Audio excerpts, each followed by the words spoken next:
अस्सलाम वालेकुम दोस्तों, मेरा नाम है मोहम्मद हनीफ़ और आप देख रहे हैं हनी टीवी। दोस्तों, कुरान पाक की सूरत तलाक आयत नंबर 12 में अल्लाह ताला फरमाते हैं, वो अल्लाह ही तो है जिसने 7 आसमान पैदा किए और ऐसी ही ज़मीनें जिनमें इसके हुक्म उतरते रहते हैं, ताकि तुम लोग जान लो अल्लाह ताला हर चीज़ पर कादिर है और ये कि अपने इल्म से हर चीज़ पर यादा किए हुए हैं। और इसके बाद सूरत अल-बकरा की आयत नंबर 29 में अल्लाह ताला इरशाद फरमाते हैं,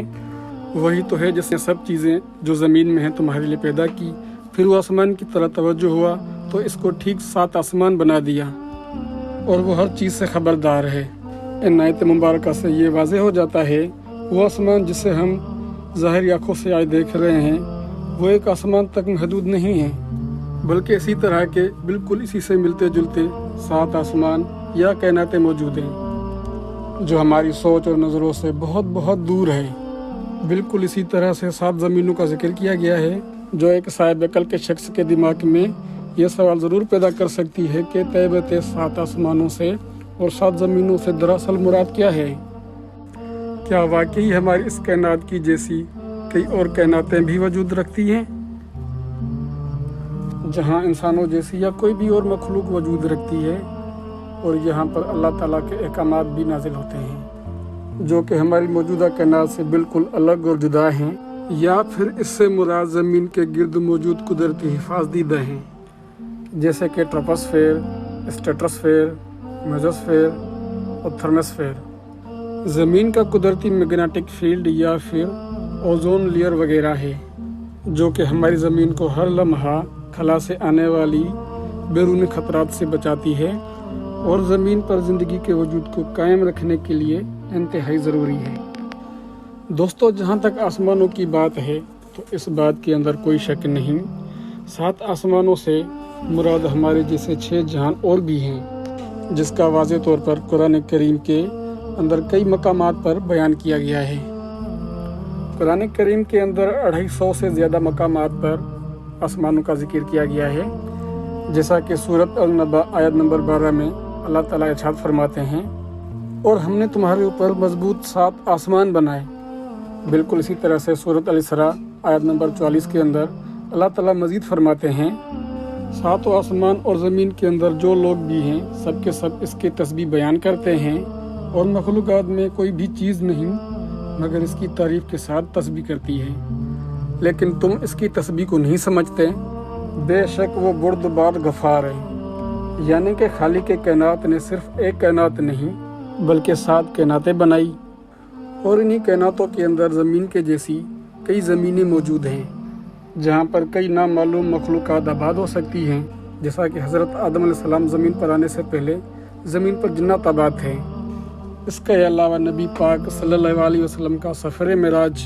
इस बात का वाज़ेह तरीन सबूत है। जब आप अपनी जन्नती सवारी बुराक पर सफ़र करते हुए हज़रत जिब्राइल अलैहिस्सलाम के हमरा तमाम आसमानी रास्तों को आप सल्लल्लाहु अलैहि वसल्लम ने पार किया, जिसके अंदर 7 आसमान भी शामिल हैं। आपने पहले आसमान पर जिसका नाम रुकैया है और ये दूध से भी ज़्यादा सफ़ेद है, आपने यहाँ हज़रत आदम अलैहिस्सलाम से मुलाकात की। फिर दूसरे आसमान जिसका नाम फेदू या माउन है और ये ऐसे लोहे का बना हुआ है जिससे रोशनी की फुआएं फूटती हैं, यहाँ पर हज़रत ईसा और यहया अलैहिस्सलाम से। जबकि तीसरे आसमान जिसका नाम मलकूत है ये पूरा तांबे का है, यहाँ पर हज़रत यूसुफ अलैहिस्सलाम से। चौथे आसमान पर जिसे ज़ोरा कहते हैं और ये सफ़ेद चांदी से बना है, यहाँ पर हज़रत इदरीस से। पाँचवें आसमान जिसको मजीना कहते हैं और ये पूरे सुर्ख सोने का बना हुआ है, यहाँ पर हज़रत हारून अलैहिस्सलाम से। छठे आसमान पर जिसका नाम खालिसा है और ये चमकदार मोतियों से बना हुआ है, यहाँ पर हज़रत मूसा अलैहिस्सलाम से। और 7वें आसमान पर जिसका नाम लाबिया या दामे हैं और ये सुर्ख याकूत से बना है, यहाँ पर हज़रत इब्राहीम अलैहिस्सलाम से आपकी मुलाकात हुई। और इसी जगह भी बैतुल मामूल मौजूद है, यानी कि ज़मीन पर मौजूद खाने काबे की तरह एक और खाना काबा जिसका हर वक्त 70,000 फरिश्ते तवाफ़ करते हैं, और वो एक बार तवाफ़ कर ले तो उसकी ज़िंदगी भर बारी नहीं आती। इन 7 आसमानों के ऊपर जन्नत और जहन्नम मौजूद है और जन्नत का हर दर्जा एक सियारे की सूरत में मौजूद है। इसी तरह जहन्नम के भी 7 दर्जे हैं, यानी कि 7 सियारे या प्लैनेट इसके ऊपर सिदरतुल मुंतहा यानी कि बेल के दरख्त भी मौजूद हैं, जो कि हर मखलूक़ात की हद है, और इसे कोई भी आगे मखलूक़ात बढ़ना भी चाहे तो जलकर खाक में बदल जाएगी। लेकिन अल्लाह के रसूल सफ़र मेराज से भी आगे तशरीफ़ ले गए और हज़रत जिब्राइल अलैहिस्सलाम इस दरख्त के पास ये कहकर रुक गए कि ए अल्लाह के रसूल, यहाँ तक मेरी हद है, अगर इससे ज़्यादा आगे बढ़ने की मैंने कोशिश की तो मेरे पर जल जाएंगे। सिदरतुल मुंतहा पर अल्लाह ताला का अर्श मौजूद है, जो कि ज़मीन और आसमान इस पूरी कायनात का अहाता किया हुआ है। क़यामत के रोज़ हर जिंदा चीज़ को फना होना है, इसलिए क़यामत और जन्नत को 7 आसमानों से अलग और जुदा बनाया है, क्योंकि क़यामत के बाद भी वो कायम रहेंगी। दोस्तों, कुरान करीम में जिन आयात में आसमानों के बाद ज़मीन 7 ज़मीनों का जिक्र मौजूद है, इससे मुराद ज़मीन की तह में मौजूद कोई लेज़ नहीं है, मतलब क्रेस्ट, मेंटल और कोर वगैरह, बल्कि इन्हीं आसमानों जैसी ज़मीनें कई और ज़मीनें भी मौजूद हैं। और इन आयात के अंदर ज़मीन का हवाला देने का मतलब ये है कि हमारे ही अर्थ की तरह वहाँ भी कोई ज़िंदगी मौजूद हो सकती है, और ये ज़िंदगी किस सूरत के अंदर मौजूद है हम कुछ नहीं जान सकते। और इसकी मिसाल देने का मतलब ये है कि ज़मीन ज़िंदगी की अलामत है, और हम इंसान भी बस इसी के बारे में ही जानते हैं। और जब हम इंसानों का मौत का वक्त करीब आता है तो हर आसमान के दरवाजे से गुजार कर आलमी अरवाह के अंदर ले जाया जाता है, जहाँ पर क़यामत तक आने वाली रूहें इंतज़ार करती हैं। और हर एक आसमानी दरवाजे पर निगहबान फरिश्ते इस रूह का हसब नसब पूछते हैं और फिर इसे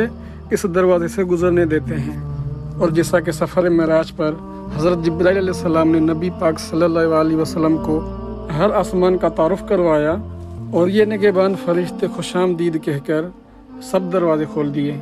दोस्तों, हदीस मुबारका के अल्फाज हैं कि पहले आसमान के मुकाबले में दूसरा आसमान इतना बड़ा है कि जैसे कि किसी सहरा के अंदर अंगूठी मौजूद हो। एक बड़े सहरा के अंदर अंगूठी की हैसियत क्या हो सकती है, यकीनन ये आप भी अंदाज़ा लगा सकते हैं, यानी कि ना होने के बराबर। मज़ीद फरमाया कि पहले आसमान के मुकाबले में दूसरा आसमान इतना बड़ा है कि दूसरे आसमान को सहरा समझ लो और पहले आसमान को अंगूठी जो इस सहरा के अंदर मौजूद है। और इसी तरह 7 आसमान के बारे में आपने यही बयान किया कि इन 7 आसमानों के अंदर हर एक आसमान दूसरे आसमान से साज के अंदर नाकाबिल यकीन हद तक बड़ा है, जिसके ऊपर अल्लाह का अर्श मौजूद है। और अल्लाह का अर्श इतना बड़ा है कि 7 आसमान इसके सामने एक सहरा में पड़ी हुई अंगूठी की साइज़ के बराबर है, यानी कि ऐसी कायनात जिसे ना हम देख सकते हैं, ना हम मुशाहिदा कर सकते हैं और ना कभी हम देख पाएंगे। कायनात की वसअत अल्लाह ताला की बेपनाह कुदरत की एक निशानी है कि इस कदर पावर और इतनी टेक्नोलॉजी के बावजूद भी इंसान पहले आसमान तक सिर तक ढूंढ नहीं पाए। और खुद कुरान पाक ने चैलेंज किया है कि इंसान ज़मीन और आसमान के दायरे से नहीं निकल सकता जहां तक इसकी हद मुकर्रर है। दोस्तों, किसी चीज़ का आंखों से नज़र ना आना इस बात की दलील नहीं है कि वो चीज़ दरअसल मौजूद ही नहीं है, क्योंकि हमारी इस कायनात और दुनिया के अंदर बहुत सी चीज़ें ऐसी हैं कि जिसको ना हम देख सकते हैं और ना ही हम छू सकते हैं, लेकिन वो हकीकत के अंदर मौजूद हैं। और हम सब इन चीज़ों को इसलिए मानते हैं कि ये चीज़ें हमारी मुशाहिदे की हैं और हम मुशाहिदे से इनकार नहीं कर सकते। मसलन gravity, dark matter, dark energy, electromagnetism, इस तरह की कई चीज़ें हमारी दुनिया और कायनात में मौजूद है,